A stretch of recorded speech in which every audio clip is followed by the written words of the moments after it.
ये हिंदू धर्म का प्रभाव काफी तेजी से फैल रहा था। उन दिनों अमेरिका, रूस, ऑस्ट्रेलिया सहित तमाम बड़े देशों में नागरिक रोजाना हजारों की तादाद में इस्कॉन संस्था से जुड़कर हिंदू धर्म अपना रहे थे।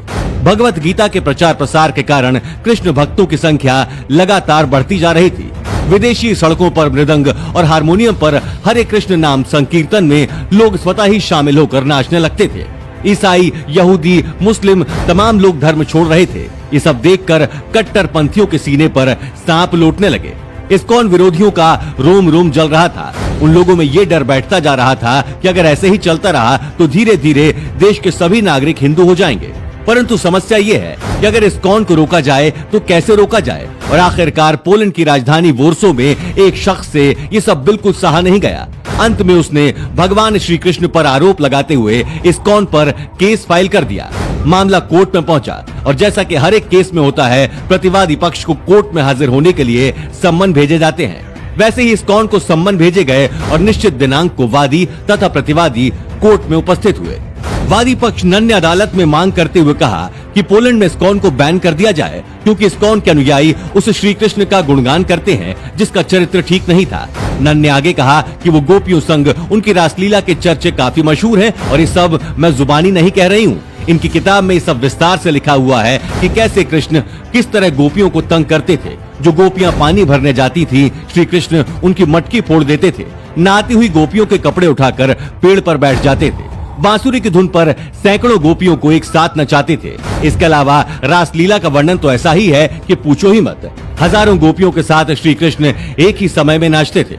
यही नहीं, श्री कृष्ण के बारे में यह भी कहा जाता है कि श्री कृष्ण ने 16,000 औरतों से शादी की थी। इसलिए अदालत से अनुरोध है कि पोलैंड में इस्कॉन को बैन कर दें, क्योंकि जिनका भगवान ही चरित्रहीन है, उसके अनुयायी इस देश में बढ़ गए तो हर तरफ अराजकता फैल जाएगी, हर तरफ अश्लीलता ही नजर आएगी। नन का आरोप सुनने के बाद अदालत ने इस्कॉन को अपना पक्ष रखने को कहा। तब इस्कॉन के एक विद्वान ने अदालत से विनती करते हुए कहा कि माय लॉर्ड, मैं ज्यादा कुछ नहीं कह रहा। आप इस नन से शपथ को दोहराने के लिए कहें जो शपथ इन्होंने नन बनते समय ली थी। इस बात पर जज ने उस शपथ को तेज आवाज में बोलने के लिए कहा, परंतु नन कुछ नहीं बोली, वो चुपचाप खड़ी रही। तब इस्कॉन के विद्वान ने जज से कहा कि यदि अदालत की अनुमति हो तो शपथ को पढ़कर सुनाना चाहते हैं। जज ने अनुमति दी।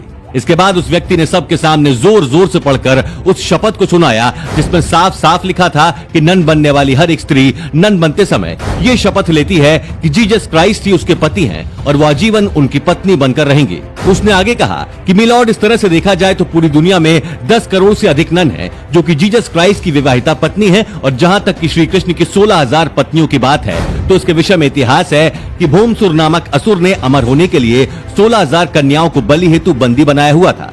भगवान श्री कृष्ण ने भूमासुर का वध करके उन सभी 16,000 कन्याओं को आजाद कराया और समाज में उन कन्याओं का तिरस्कार न हो, इस कारण उन 16,000 कन्याओं ने भगवान श्री कृष्ण को अपने पति के रूप में स्वीकार कर लिया और भगवान श्री कृष्ण ने उनके सम्मान के लिए उनसे विवाह किया। ऐसे में अब कोर्ट तय करे कि भगवान कृष्ण और जीसस क्राइस्ट किसका चरित्र ठीक नहीं है। इस बात को सुनकर कोर्ट रूम तालियों से गूंज उठा और हरे कृष्णा के जयकारे लगने लगे और ये केस उसी वक्त खारिज हो गया।